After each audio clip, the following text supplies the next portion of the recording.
Dalam doa minggu ini, saya mendapat penglihatan suatu gerbang menuju tahun baru. Dan Yesus, Raja Kemuliaan, berdiri di pintu gerbang. Tetapi Raja Kemuliaan, Dia adalah Tuhan yang kuat dan perkasa, Tuhan yang perkasa dalam pertempuran. Dia adalah Kapten dan Tuhan semesta alam. Ketika saudara mendengar namanya disebut sebagai Tuhan semesta alam, saudara tahu itu berkaitan dengan pertempuran.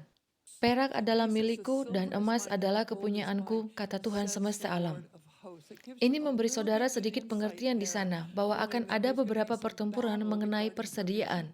Jadi saudara melihat Tuhan semesta alam selalu disebutkan. Itu menunjukkan bahwa ada pertempuran. Tetapi pada waktu saya mendapatkan penglihatan dalam doa minggu ini, Tuhan semesta alam, Raja Kemuliaan, berdiri tepat di ambang pintu memasuki tahun baru. Dan inilah pengertian yang Tuhan berikan kepada kita. Tuhan berkata, "Jika kau dekat denganku dan memegang tanganku dan berjalan denganku melalui gerbang ini ke tahun baru," artinya saudara berjalan dengan orang yang sudah mendapatkan kemenangan. Jadi, saudara memasuki tahun di mana saudara mungkin melihat medan perang di sekitar saudara. Bumi akan digoncangkan, ekonomi digoncangkan, sistem moneter akan digoncangkan, sistem politik digoncangkan. Mungkin ada beberapa kejutan yang akan datang di tahun depan, tetapi ketika saudara dekat dengan Tuhan, saudara tidak akan terguncangkan. Saudara akan menikmati kemenangan yang tidak pernah saudara dapatkan. Yesus berkata, "Aku datang supaya mereka mempunyai hidup dan mempunyainya dalam segala kelimpahan." Dan tidak akan ada kekurangan apapun di rumah Tuhan jika kita terus memandang kepada Tuhan. Karena uang bukanlah mata uang kita, melainkan iman. Tuhan ingin saudara melihat ke depan dan bermimpi besar. Tuhan tidak ingin saudara mengecilkan impian saudara. Tuhan ingin saudara bermimpi besar bersamanya, karena Dia adalah Tuhan yang besar.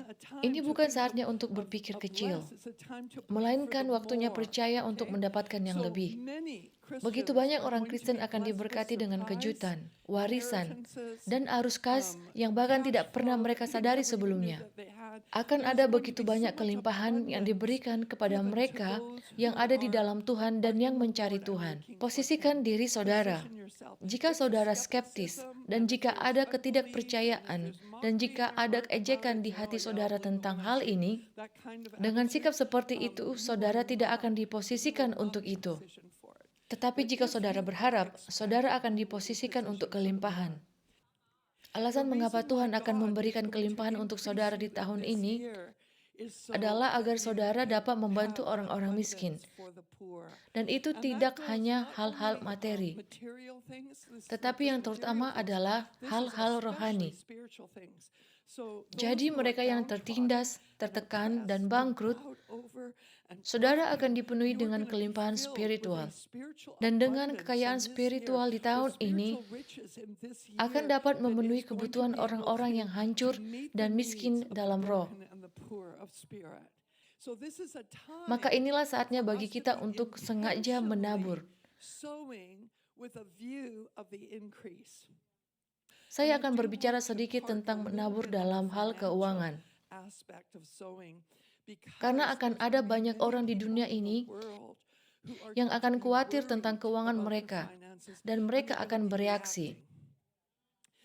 Dan ketika saudara bereaksi karena takut, saudara akan turun. Saudara akan turun dengan cepat.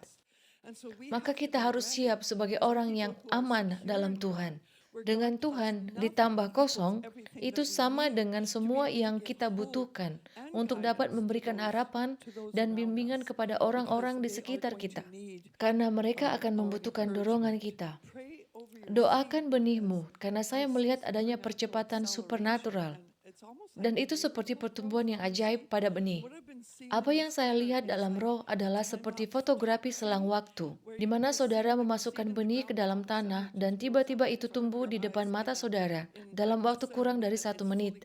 Itu sepenuhnya tumbuh dan siap untuk dipanen. Jadi akan ada percepatan untuk benihmu dan saudara harus berdoa untuk itu.